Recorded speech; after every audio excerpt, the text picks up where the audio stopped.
My favorite scene out of anything in winter 2026 is about Pickles. In episode 3 of Journal with Which, recently orphaned Assa makes a small slip-up. She says, "Mom makes these pickles all the time," then immediately corrects herself. "Oh, I just used the present tense." Aunt and fledgling caregiver Makio uses this opportunity to explain a point of grammar, but it really is an ingenious description of the core conceit of Ikoku Nikki. Makio explains the difference between the present progressive tense, "I am reading this book," and the present perfect, "I have been reading this book." The latter takes into account the fact that you and your actions don't occur within a vacuum.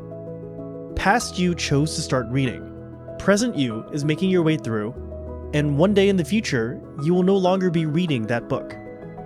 Makio says that this grammar point recognizes that your past, present, and future selves all exist on the same plane.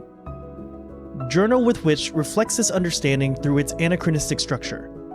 It is more than willing to intercut present moments with the past, allowing us to gain insight bit by bit into Makio and Assa's unconventional relationship. It's hard to explain. I would almost label the feeling of watching the show as a sort of pleasant confusion. It doesn't transition so much as it interrupts itself. Characters appear mid-scene. Locations shift without warning. You're never sure exactly when you are. It really embodies the grammar lesson from before. We get a keen sense of who these characters presently are, but also over time, how they came to be. Ikoku Nikki feels less like events unfolding in real time, and more like a story being quietly recounted, slightly out of order. That sensation becomes especially potent when it comes to Assa. Watching her contend with her emotions after her parents' passing is captivating, partly because she almost seems unaffected. For the first couple of episodes, she seems to accept things matter-of-factly.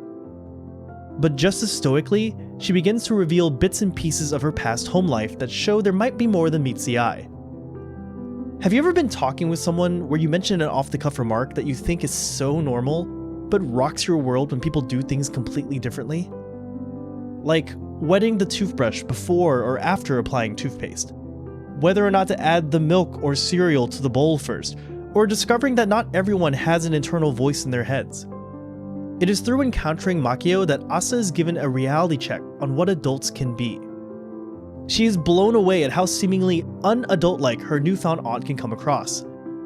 Her apartment is a mess. She actively jokes and teases her and is easily flustered. She also struggles with texting back her friends. But just when you think she's too far gone, the roles reverse dramatically. Makio's wisdom and life experience easily crystallizes seemingly complex social mazes into obvious paths forward. She may ritualistically eat udon for lunch every day, but she also knows the kanji for basin. Speaking of basins, I was reading the episode discussion thread when I came across some great context. Basin in Japanese is tarai. There is an idiom associated with it, tarai mawashi, literally basin plus the kanji for to turn or rotate. It refers to a kind of acrobatic trick, wherein a tub is spun around, and over time it has grown to encompass the meaning of passing the buck, or evading responsibility. The meaning is twofold. Assa is looking for a basin of water in her solitary trek across the desert, and Makio takes her in rather than letting her be passed around. She's an adult where it counts.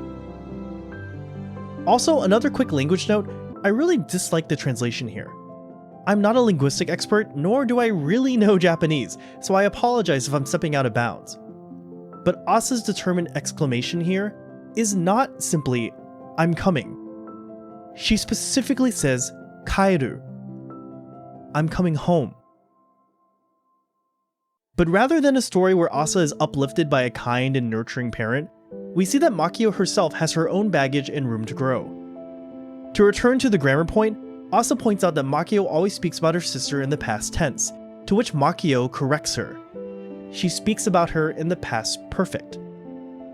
The past perfect tense is used to refer to completed actions.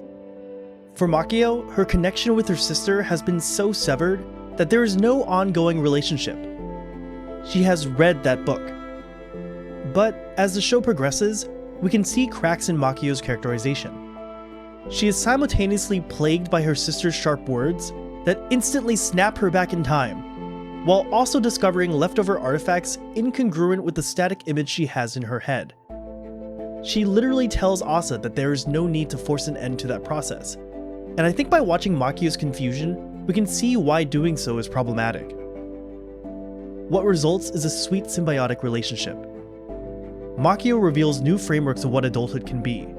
Not a completed process, but lived in and ongoing. And in return, Makio sees new sides of the sister she never got to know through Assa. Through the way Assa remembers her. Through the traces she left behind. And most importantly, through Assa's very existence.